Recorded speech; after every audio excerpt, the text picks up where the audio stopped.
My fiancé spent the money I saved for our wedding on a secret getaway with her ex. When I found out, she just shrugged and said, "I just wanted some closure." "You'll earn it back anyway." I said nothing until 5 days later, when she woke up screaming. You ever have one of those moments where your brain refuses to process what's happening? Like, you just stand there staring, waiting for the universe to reveal that it's all some big joke? Yeah, that was me when I found out my fiancée, Maya, had spent our wedding fund, the money I had worked my ass off to save, on a luxury getaway with her ex. It wasn't even a discreet affair, she didn't seem ashamed, and she didn't even try to lie. I had come home early from a work trip, ready to finalize our wedding details, when I noticed something odd. Our savings account balance looked suspiciously empty. At first, I figured it was a glitch, maybe a bank error or some automatic withdrawal I forgot about.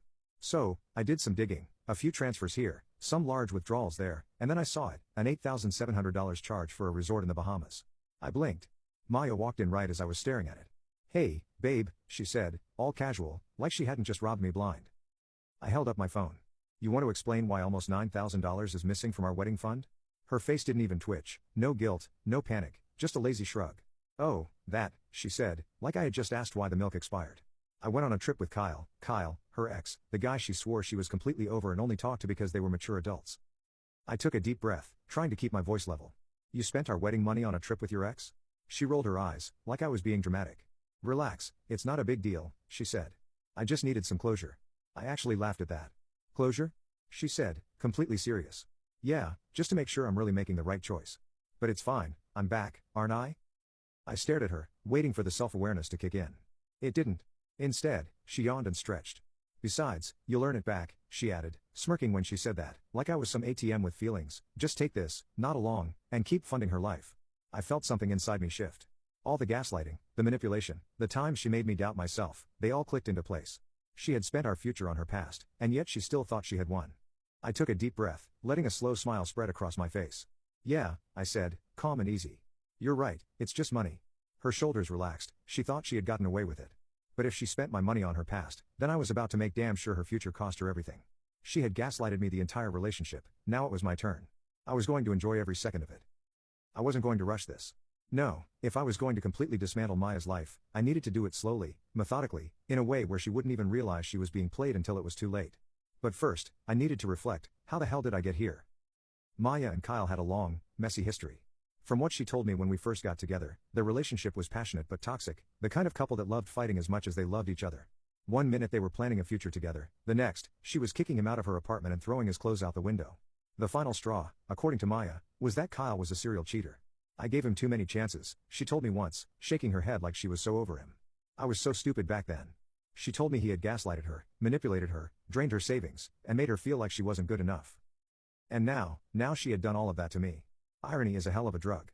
I met Maya about 4 years ago, back when I was just starting to build my career.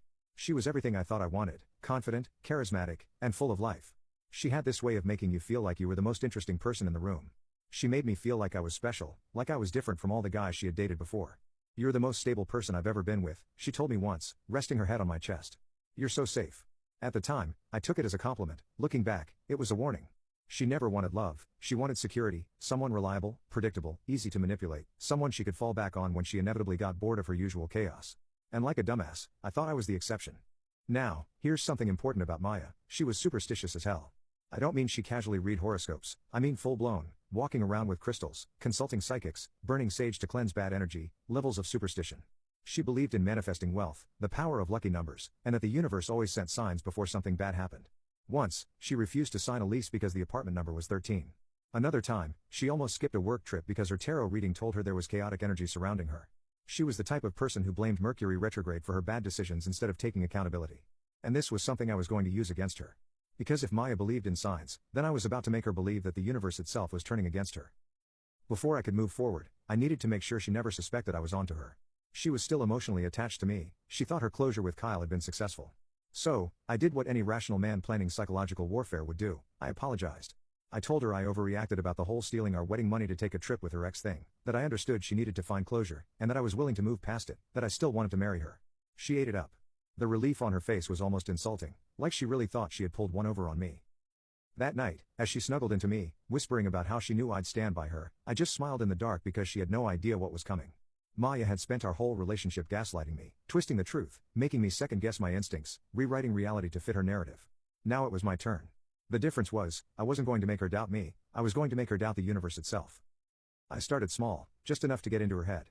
One morning, I casually mentioned how I had a weird dream. I don't remember much, I lied, rubbing my temples like I was still trying to piece it together. But it felt off, like something bad is coming. Maya froze mid-sip of her morning coffee. What do you mean, bad? She asked, instantly on edge. I shrugged. I don't know, just bad energy. I watched her internal battle, her trying to brush it off versus her overwhelming need to believe in signs. She scoffed, you sound like me. I know, right? I laughed. Must be spending too much time with you.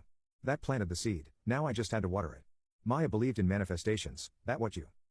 You can click on share and more to see if there is a part 2.